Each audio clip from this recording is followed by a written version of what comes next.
Hey, everybody, and welcome back to Curry's Movie Reviews. Today, I'm going to be reviewing Alien Romulus. It was released in 2024. It's directed by Fede Alvarez and stars Kaylee Spaney and David Johnson. And I know I said in my last review I was going to do Borderlands, but due to me not wanting to pay money to see that, I will be postponing that until I can watch it for free on a streaming service. I think we all know how bad that movie is at this point. So, Alien Romulus is the ninth entry into the Alien franchise, but it chronologically takes place between Alien and Aliens. The story opens up on our protagonist, Rain, and her synthetic brother, Andy. Rain is an employee of the Weyland-Yutani Corporation, and she is living on a mining planet which sees 0 days of sunlight per year. And when we're first introduced to Rain, she is having a dream of being on this mountainscape and watching the sun come up. And this is her dream to go off-world and finally live on a planet that has a sunrise. She's been long since orphaned, and her only family now is the synthetic that her dad got for her to protect her. So the opening scene is Rain believes that her quota is done and she can get off-world to go to this planet. But after she talks to one of the employees in charge, she's informed that her quota has been doubled and she won't be able to leave for at least another 6 years.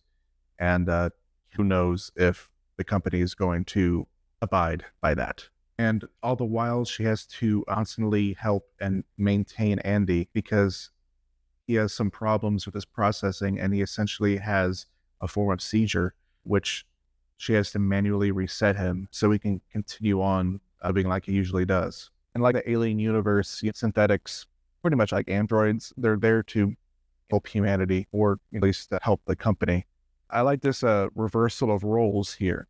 It's the human that's looking after the synthetic.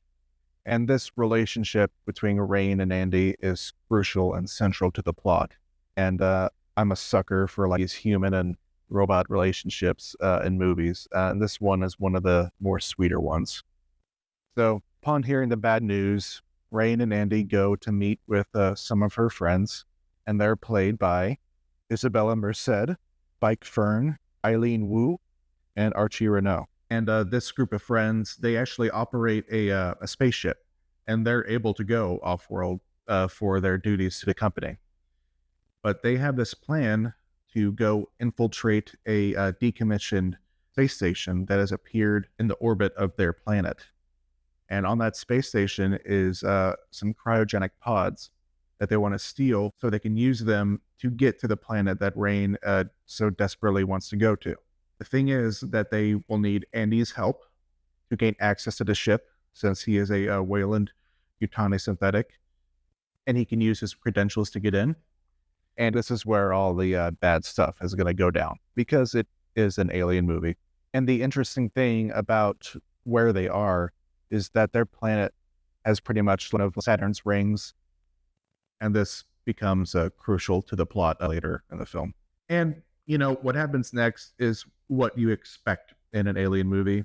Everything is going right until it isn't. Something goes catastrophically wrong, and facehuggers and xenomorphs are unleashed onto the crew. And one by one, they die in gruesome detail. If that's a spoiler, I'm sorry, but it's a horror alien movie. People are going to die. All right. I think they picked the perfect writer and director. Fede Alvarez, he's known for the reboot of Evil Dead back in 2013 and Don't Breathe in 2016, along with its sequel. And for a franchise with the tagline, "In space, no one can hear you scream," what a better choice than a director who made an entire movie about staying quiet. And he successfully rebooted another horror franchise. He has the credentials. And I feel Alvarez's fanboy in this too. It's clear that he's such a big fan of the Alien movies. And in this opening shot, it's dead quiet. We just see this looming spaceship coming slowly towards the screen, and we only get sound until the camera goes into one of the windows, and then one of the computers and monitors lights up and starts making all those really retro 80s computer sounds, like from the original Alien movie.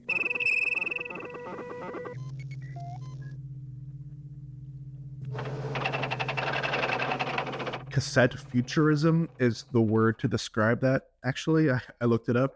Use of practical sets and effects and costumes really put a smile to my face. It would feel disingenuous to make an alien movie where you're not focusing on the practical effects. And they did a great job here. As a movie buff, as a person who really appreciates that sort of detail, I was just fully taken in. You really love to see that. So let's talk about performances. Kaylee Spaney is our main protagonist here, known for her roles in Priscilla and Civil War. And she does a great job. It's nothing groundbreaking. It's not going to win awards, I don't think, but she does a good job. And if the goal was for you to root for her to live so she can go see sunrise for the first time, she accomplished that. And her sisterly love towards Andy is wholly believable. And speaking of Andy, played by David Johnson, he does a great job as well. Andy is very soft spoken, and he's really unsure of himself, and his only real primary goal is to make sure Rain is okay. And there's a turn for his character later in the film that lets him be versatile in the same role. And as for the supporting cast and their characters, they all have the same motivations as Rain, so it's easy to connect with them.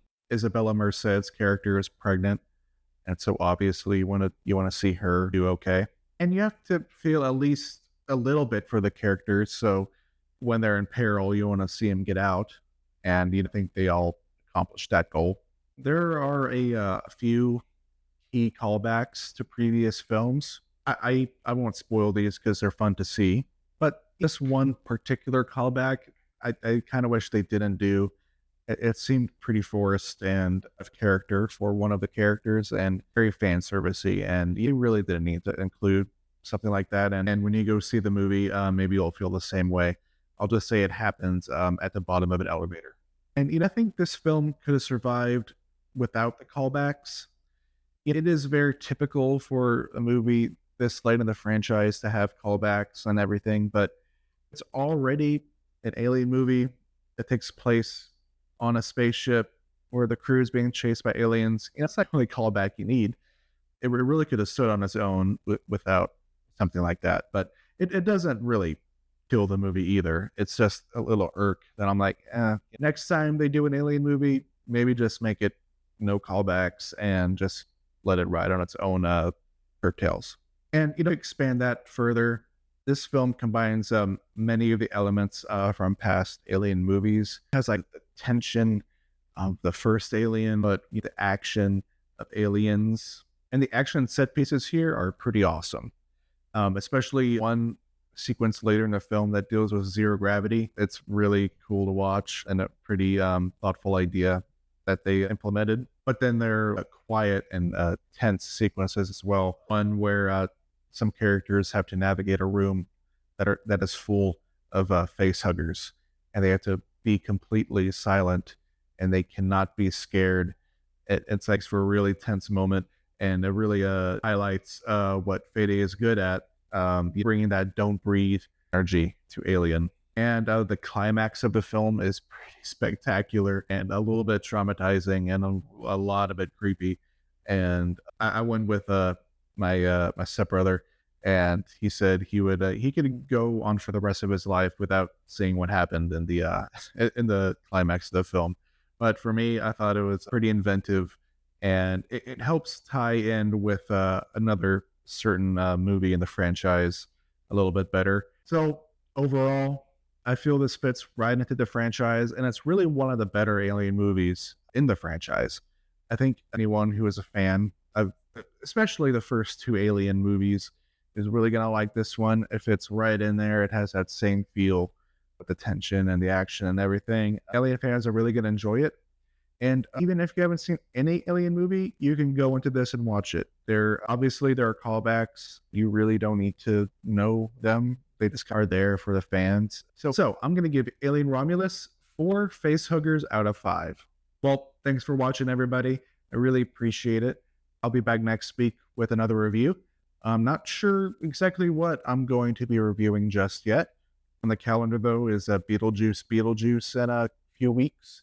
But I might go back and like do a movie I haven't seen before, a classic movie, and probably one you haven't seen either. So just watch out for that, and I'll catch you next time. Bye.